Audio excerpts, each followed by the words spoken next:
अहम ख़बर अवां खे ॾियूं उडेरोलाल खां। उडेरोलाल में कुतनि जो आज़ार घटि न थियो आहे। कुतनि वधीक 4 ॼणनि खे ॾाढे ज़ख़्मी करे विधो आहे, जॾहिं त मुख़्तलिफ़ इलाक़नि में कुतनि 6 वरियनि जे कुलसूम, ज़िक्रिया, रिज़वान ऐं इब्राहिम ख़ासकेले खे ॾाढे ज़ख़्मी कयो आहे। कुते ॾाढ़िलनि खे वैक्सीन लाइ सरकारी अस्पताल मुंतक़िल कयो वियो आहे, जिते खेनि वैक्सीन न मिली सघी आहे। शहरियुनि जो चवणु आहे त शहर में कुतनि जो आज़ार वधी वञण बावजूद इंतज़ामिया तहरुक न वरितो आहे। उन्हनि चयो आहे त मुख़्तलिफ़ अस्पतालुनि में वैक्सीन भी न मिली रही है। अहम ख़बर अवां खे ॾियूं पिया उडेरोलाल में कुतनि जो आज़ार घटि न थी सघियो आहे।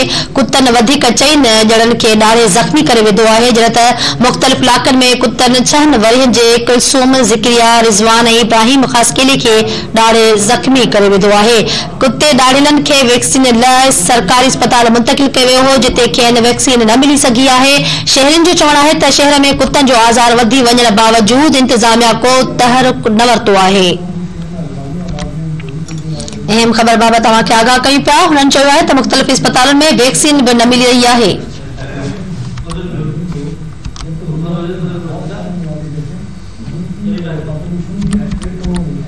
अहम ख़बर अवां खे ॾियूं पिया उडेरोलाल में कुते ॾाढ़िलनि खे वैक्सीन लाइ सरकारी अस्पताल मुंतक़िल कयो वियो आहे, जिते खेनि वैक्सीन न मिली आहे। ऐं शहरियुनि जो चवणु आहे त शहर में कुतनि जो आज़ार वधी वञण बावजूद इंतज़ामिया तहरुक न वरितो आहे।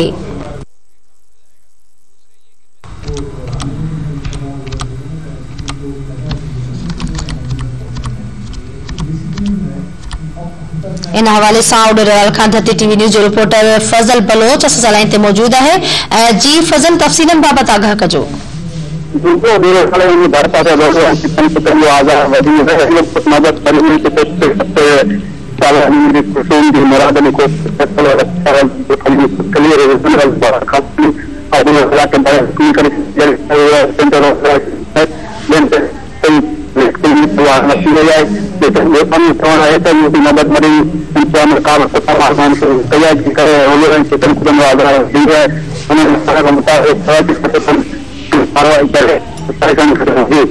ठीक है फजल बलोच, वही मेहरबानी तफसील ॾियण जे लाइ।